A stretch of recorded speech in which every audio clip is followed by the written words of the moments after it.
it right.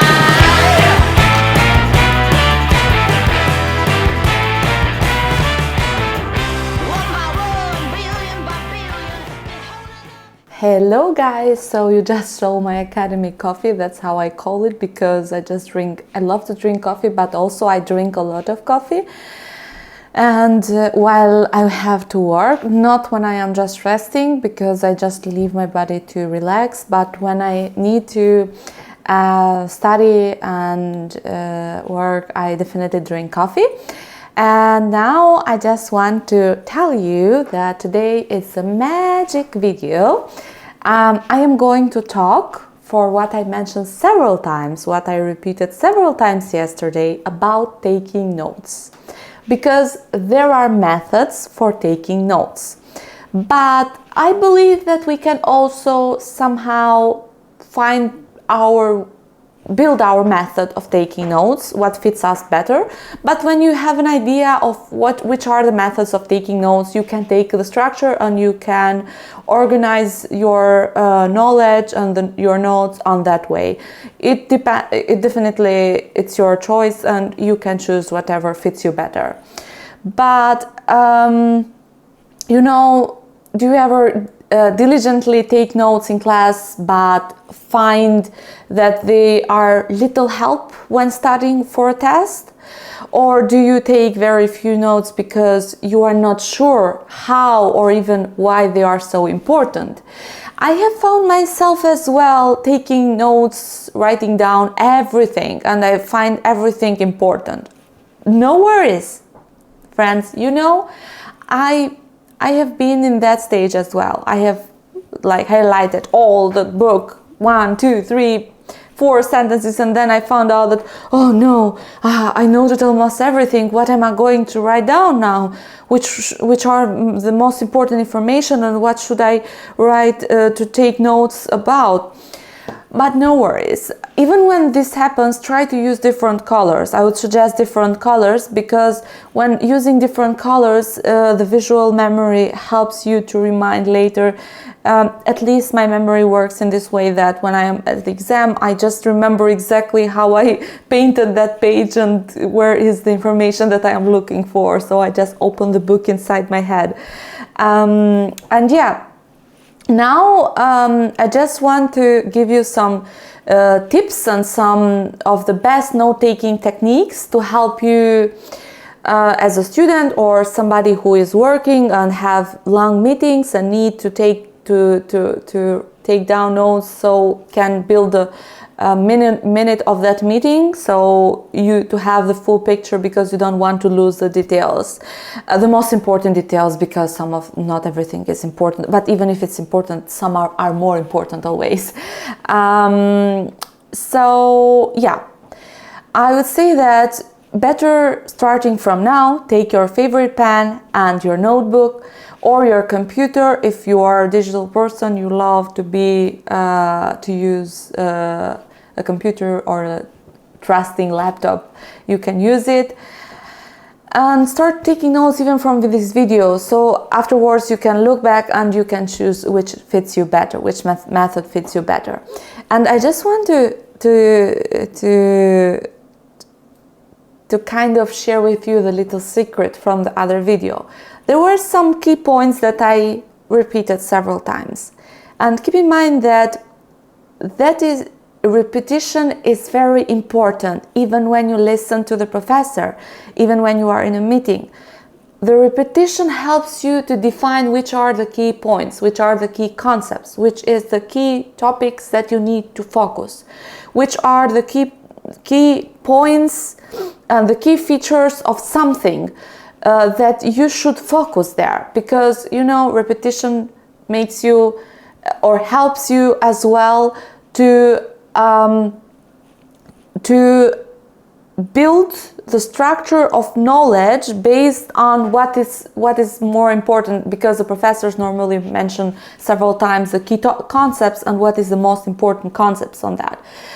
And yeah, so that was the first one. So to take proper notes, you need that favorite pen and your favorite notebook, and yeah, you can start from there. And To get organized, you need, first of all, before each class, to write the course name, lesson topic, the date in which the lesson or seminar or the lecture is taking place, and then the key points. If there are dates, of course, also dates, concepts, or if you are in the natural sciences, formulas, I don't know what else do we have, those cells in biology, or I don't know any, I don't have anything else in mind at the moment. So yeah, then definitely you will need the definitions for the concepts, for the key topics, for the formulas, or I don't know, whatever. And yeah, so also the important people, if there is history in the history or linguistics or even in mathematics, those theorems have important people that were the first one that used and found this the implementation of those formulas useful.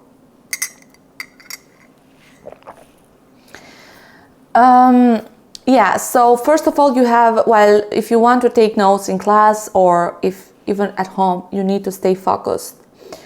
But especially when you are listening, I would suggest to avoid writing full sentences and complete sentences and to worry about grammatical errors or mistakes. Because in this way you will not be able to concentrate on what's the most important thing, which is to understand those notes later on. And in this way you can save time and you can stay focused on the material. Effective note-taking method includes using short phrases, symbols and connections, abbreviations as well, or your own personal shorthand. So I remember implementing some symbols which were equal with some words that were mostly used, because I have a background in linguistics and I just kind of build my own personal shorthand. For me there were symbols and some abbreviations as well. And yeah, also for names I remember writing only the surname and then only the first letter of the name. Yeah, so for instance, for because you can use B/C, yeah, less you can use the mathematic symbol of less, and for more, the greater one, greater than, you can use that one. So yeah, as I said, please don't pay attention to grammatical errors or to any form of saying, oh no, because it's only you that are going to look back at those notes and to maybe restructure them or to just repeat before the exam. To study effectively, you have to keep in mind what I said in the beginning. Repetition. Highlight any point the teacher or the text, or if you are watching a video and want to learn from that, what is repeated. Repetition is your clue that what is important. Leave a blank space between main ideas so you can insert additional information or draw conclusions later on. Because definitely I consider important, and it's good to go back to look at those notes and to make some modifications or to make some changes or to put some of your thoughts or to question the information. In this way you learn better. And it's highly recommended to review your notes 24 hours after taking them to ensure that you understand what you have written and note any question you may have about the material to ask the professor, the teacher. And because reviewing in this short amount of time, it helps also because your memory is still fresh and can still give you some more extra information, and you can write it down.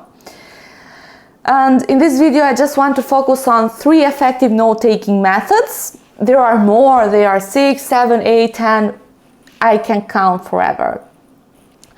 I definitely like very much the cornell's method, and which I use pretty often, almost every day. When I have to take notes, I use the cornell method, even that it takes a little bit more time than, for instance, if you take notes, try to write full sentences, but none of us can, or maybe there are very fast writer, I don't know, but in my case not, and you just can be very effective when writing full sentences. The cornell's method requires a little bit more work, but which pays off later. It pays definitely off later. When you are in the day of the exam, you just 2 days, 3 days before the exam, you just have a look at them, and you will definitely be able to review your knowledge in a very short amount of time. And yeah, so the cornell notes template, to add a screenshot of one of the examples that I have done. In the paper, first of all, you write the course title and the lessons number and the professor's names if you need, the date if it's important for you, and in the left you write questions, main ideas and vocabulary, and in the right you write notes, answers, definitions, examples and sentences.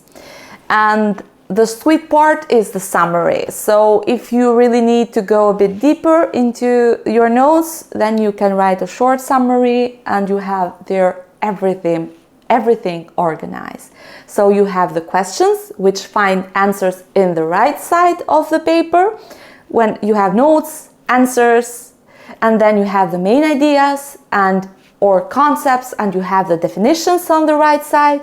And if you need some vocabulary, which is if you are working on a foreign language, then you definitely will also have the definitions on the right side, and the practical part, which are the examples and sentences, or even solutions if you are dealing with equations or whatever. And at the summary part, you elaborate a little bit more compared to the 2 sections before. So by restating your notes in question and key phrases format, you can deepen your understanding of the material and retain more information. As a bonus, you will have a ready-to-use study guide for tests.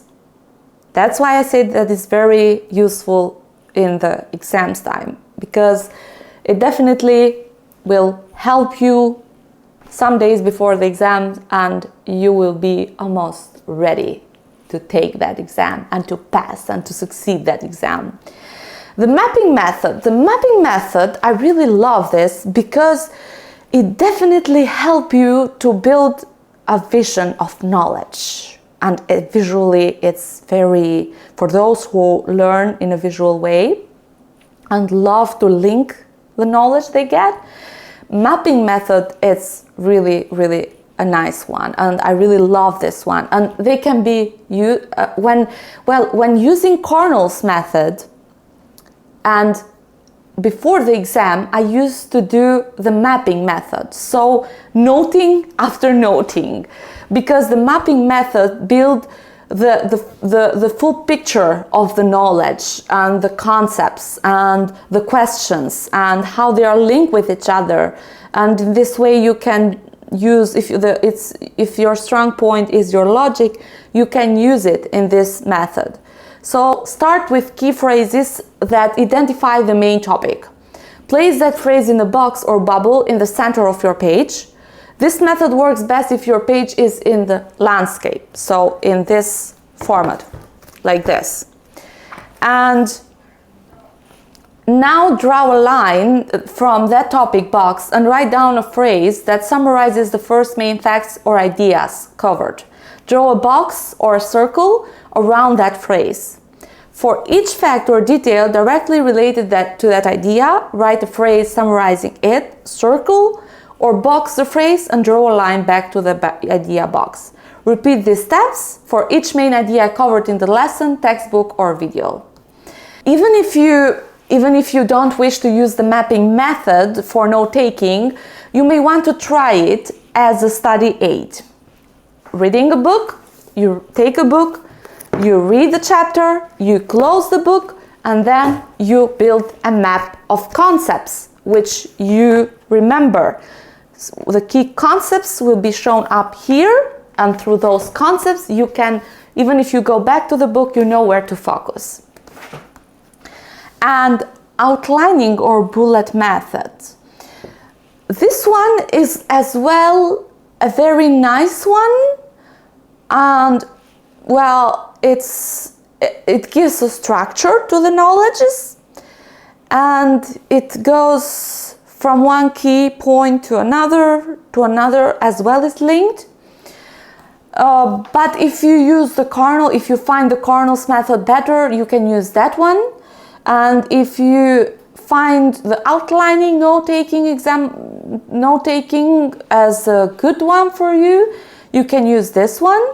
So in this way you have a highly structured approach, or you already skilled at outlining. So this is particularly effective note-taking technique for those who think linearly and are detailed oriented. So here it's not really compared to the map method, which you use the logic more, and to the cornell's method as well, you use the logic. In this case, this method is mostly for those who are detailed oriented, which is a great skill to have, and who think linearly. So you have step by step all the main points and the explanations for them. So list the first main ideas or themes, indent the next line and add the first point related to that main idea, and continue adding other related points as letter B, C, and so on. Can use numbers instead if you prefer, or whatever, or symbols or whatever. Repeat the above for each main idea related facts that follow. So yeah, whether you choose one, and at the end I would say whether you choose one note-taking method, even that I would suggest, as I said, the cornell's method while you are during the semester, and the mapping method 2 days before the exam. While looking back to your notes, you have a paper, you look at your notes for one section, for instance, for one chapter, you close your notes, you take a landscape paper and you write the concepts and the links that they have, so you will have the logical, you will learn in a logical way, and you will also, I promise that you will not forget those knowledge easily. And if you are detailed oriented, definitely the outlining method is a great one, and definitely it gives you success at the end, you know. And so yeah, it's important at the end to remember that each one needs to be practiced and individualized to each of you. Also for me, I don't really follow strictly the method, what the method suggests us, but we can also individualize a little bit, and we can make a little, can bring some spices there and make it more better the way how it fits for us best. With some time and effort, you will be able to find the best note-taking method for you. I hope you find it as soon as possible. And it's January, exams are approaching, and knowing the best way to take notes, even if you haven't taken notes up to now, you can start now. You will definitely succeed your exams. Note-taking are a great deal. It will definitely help you a lot. Yeah, that's all for today. Now I will see you to the next video. Goodbye!